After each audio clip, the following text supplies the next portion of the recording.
Je pense donc je suis. Pourquoi cette citation de Descartes est-elle fausse? Je vous ai posé la question hier. Merci à celles et ceux parmi vous qui ont accepté de se prêter au jeu en apportant leurs réponses. Alors, bon nombre d'entre vous sont restés emprisonnés dans le prestige que porte le nom Descartes. Et ainsi, ont refusé d'accepter même l'idée que Descartes eût pu se tromper. Et pourtant, c'est le cas. Comme je vais vous l'exposer dans quelques secondes, lui-même a fini par balayer cette citation au profit d'une autre.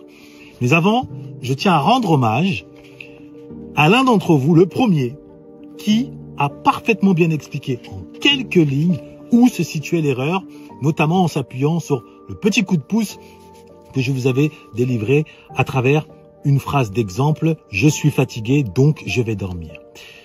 Alors, je vais vous lire le commentaire de notre frère Fidiou le Sage. Le moins que l'on puisse dire, c'est qu'il a très bien porté son nom.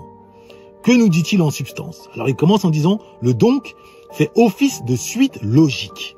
Ça, c'est très important, de suite logique. Autrement dit, de déduction.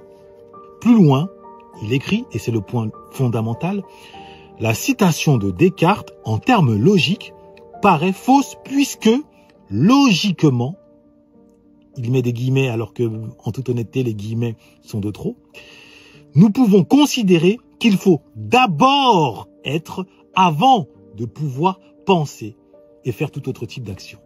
Eh bien oui, comment peut-on penser sans être? L'être est le préalable à la pensée. Il faut que l'on soit pour être en mesure de penser.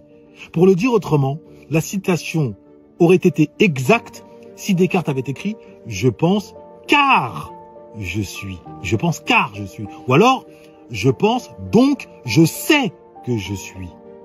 Mais sûrement pas je pense donc je suis. Le fait d'être est la condition d'existence de la prise de conscience de ma pensée.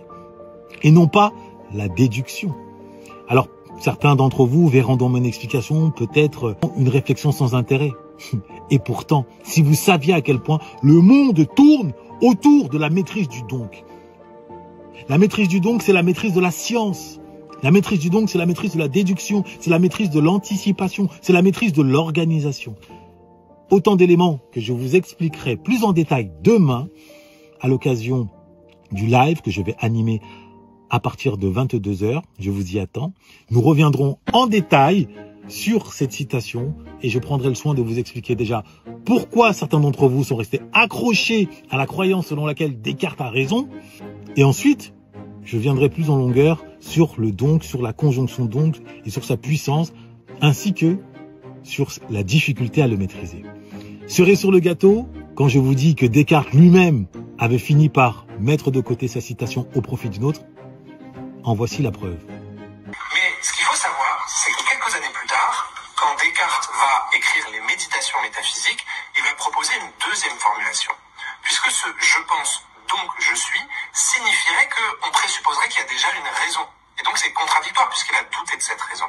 Sa nouvelle formulation, ça va donc être « je suis, j'existe », sans lien logique. Voilà. Je suis, j'existe. Et là, la conjonction donc, qui crée une déduction, a disparu. Pourquoi? Parce qu'il y a simultanéité. Je suis, j'existe. Comme je l'enseigne dans mes formations, entre les deux aurait pu s'inscrire une reformulation. Je suis, autrement dit, j'existe. Mais ça, je vous en parlerai de l'importance de la reformulation à l'occasion d'une autre vidéo.